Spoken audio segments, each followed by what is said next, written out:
வணக்கம். நான் உங்கள் கல்பனா ராகவேந்தர்.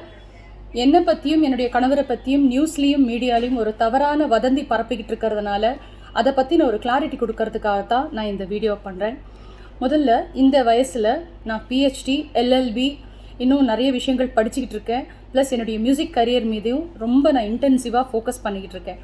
இதில் ரொம்ப ஸ்ட்ரெஸ் லெவல்ஸ் ஜாஸ்தியானதுனால எனக்கு பல வருஷமாகவே சரியான தூக்கம் எனக்கு இல்லை.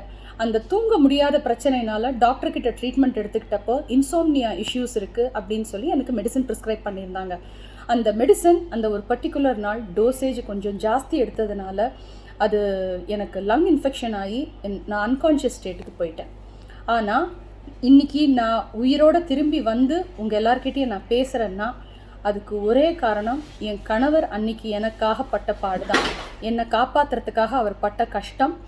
ஏன்னா கரெக்டான டைமில், ஏன்னா அவர் வெளியூரில் இருந்தார், அப்போது என்னை காப்பாற்றுறதுக்கு போலீஸோடைய ஹெல்ப் எடுத்துக்கிட்டு மீடியா எல்லோரும் வந்து மெடிக்கல் ஆம்புலன்ஸ் எல்லாம் அவர் கோஆர்டினேட் பண்ணதுனால கரெக்டான டைமில் வந்து அவங்க என்னை காப்பாற்றி என்னை ரெஸ்கியூ பண்ணி ஹாஸ்பிட்டலில் என்னை அட்மிட் பண்ணாங்க.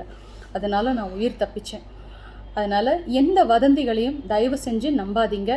எனக்கு பர்சனல் இஷ்யூஸோ ப்ராப்ளம்ஸோ எதுவுமே கிடையாது. கடவுளோட அருள்னால் த பெஸ்ட் திங் எனக்கு நடந்த ஒரு விஷயம், என் வாழ்க்கையில் ரொம்ப உன்னதமான அழகான ஒரு அருமையான ஒரு விஷயம், பிரசாத் பிரபாகர் எனக்கு கணவராக கிடச்சிது. அது மாத்திரம் இல்லாமல் இவ்வளோ ஒரு அழகான ரெஸ்பான்சிபிளான இவ்வளோ அன்பு இருக்கிற ஒரு குழந்தை தயா பிரசாத் என் மகளாக கிடச்சிது.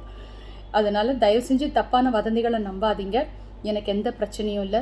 முக்கியமாக இந்த தருணத்தில் போலீஸ் டிபார்ட்மெண்ட்டுக்கும் மீடியாவுக்கும் என்னுடைய ரசிகர்களுக்கும் எனக்காக நான் நல்லா இருக்கணும்னு நினச்ச எத்தனையோ உள்ளங்களுக்கும் அவங்க எல்லாருக்கும் என்னுடைய நன்றி. அது மாத்திரம் இல்லாமல் மியூசிக் ஃப்ரெட்டர்னிட்டியில் என்னுடைய சீனியர்ஸ், என்னுடைய கொலீக்ஸ், என்னுடைய ஜூனியர்ஸ் அத்தனை பேரும் எனக்கு காமிச்ச அந்த ஒரு அன்புக்கு நான் என்னென்றைக்கும் நான் வந்து கடமைப்பட்டிருக்கேன். நன்றியோடு உங்களுக்கு இருக்கணும்னு நினைக்கிறேன்.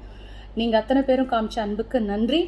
உங்களை சீக்கிரமாக நான் பாட்டு மூலமாக என்டர்டெயின் பண்ணுறதுக்காக இன்னும் 100 வருஷம் வாழ்வேன்.